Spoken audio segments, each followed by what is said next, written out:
Une onde harmonique se propage dans une corde à une célérité de 4 mètres par seconde. Donc on me donne la valeur de C. Le graphique représente l'élongation en fonction du temps d'un seul point situé sur la corde. Donc la corde va osciller comme ceci. La propagation, c'est-à-dire l'énergie, se propage par exemple vers la droite, et on regarde le mouvement d'un seul point de la corde.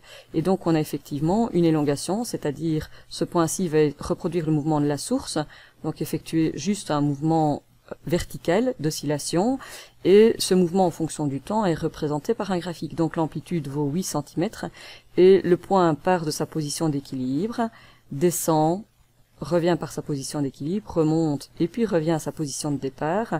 Donc il descend, il repasse par la position d'équilibre, il remonte jusqu'à la position extrême et revient à sa position d'équilibre en 2 secondes. Et ça, c'est le temps caractéristique pour faire un aller-retour.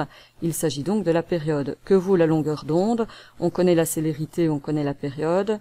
On vient de rappeler juste avant que la célérité n'est rien d'autre que la longueur d'onde parcourue en une période de temps. Et donc, la longueur d'onde, c'est C fois T, c'est-à-dire 4 mètres par seconde, multiplié par 2 secondes, ce qui nous donne 8, et pour l'unité sont bien sûr des mètres. Donc c'est la proposition C.